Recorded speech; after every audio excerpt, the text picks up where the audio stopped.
Assalamu alaikum dear students, hope that you all are fine. Today I am going to teach you class 7th science chapter number 4 and the name of the chapter is heat.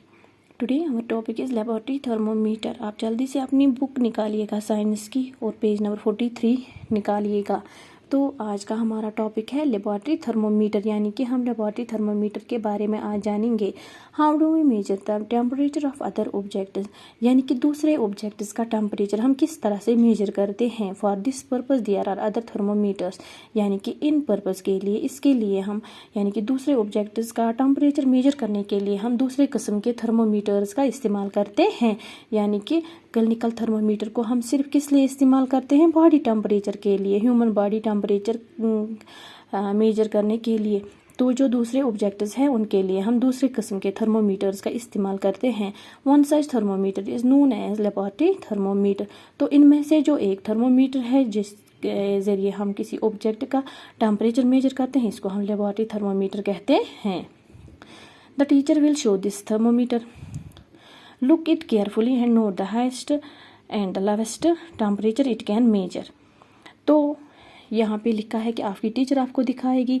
तो यहाँ पे जो book पे दिया गया है इसको हम लेबॉरेटरी थर्मोमीटर कहते हैं। ये बड़ा होता है थोड़ा। The range of a laboratory thermometer is generally from 10 degree -10 degree Celsius to 110 degree Celsius.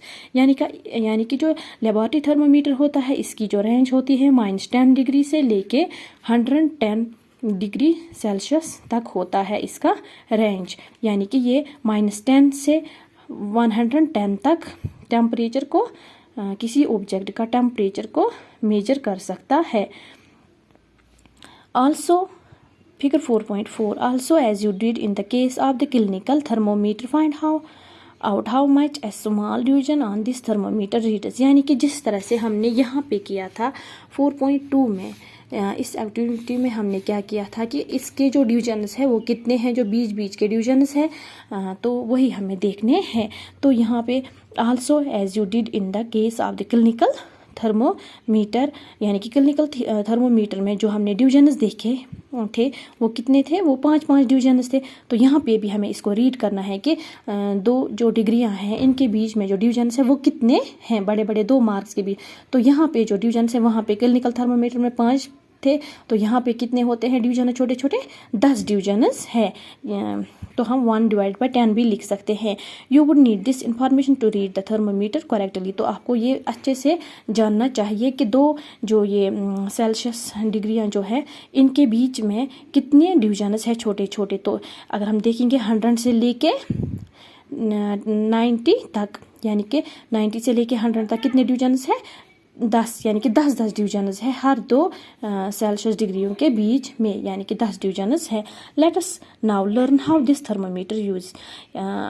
अब हमें देखना है कि इस थर्मोमीटर को हम किस तरह से इस्तेमाल करते हैं। तो यहाँ पे पहले हम ये देखेंगे different types of thermometers are used for different purpose.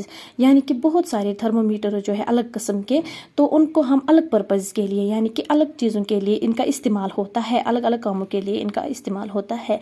The maximum and minimum temperatures of the previous day report in weather reports are measured by thermometer called the maximum minimum thermometer. यानी कि अगर हम किसी दिन का हमें temperature measure करना होता है, उसका मैक्सिमम और मिनिमम टेम्परेचर देखना होता है, तो वो और जो हम वेदर रिपोर्ट्स में उसका रिपोर्ट हम देते हैं उस मैक्सिमम और मिनिमम टेम्परेचर का किसी दिन का, तो हम उसको वेदर रिपोर्ट्स में उसका मेजर टेम्परेचर बताते हैं। तो इसका जो ये मेजर है, जो इसका ये टेम्परेचर है, ये हम किस तरह से मेजर करते हैं, थर्मोमीटर से। उस थर्मोमीटर को हम मैक्सिमम मिनिमम थर्मोमीटर कहते हैं, जिससे हम किसी दिन का टेम्परेचर बता सकते हैं, मैक्सिमम कितना है और मिनिमम कितना है किसी दिन का टेम्परेचर जो हम वेदर रिपोर्ट्स में बताते हैं। तो इस थर्मोमीटर जो हम इसके लिए इस्तेमाल करते हैं इस पर्पज़ के लिए, तो इसको हम मैक्सिमम मिनिमम थर्मोमीटर कहते हैं। तो हमें अब इसका जो ये लेबॉरेटरी थर्मोमीटर है हम इसको किस तरह से यूज़ करते हैं, तो हम यहाँ पे इसको देखेंगे एक्टिविटी 4.4 में। तो हम इंशाल्लाह ये कल करेंगे। अल्लाह हाफिज़।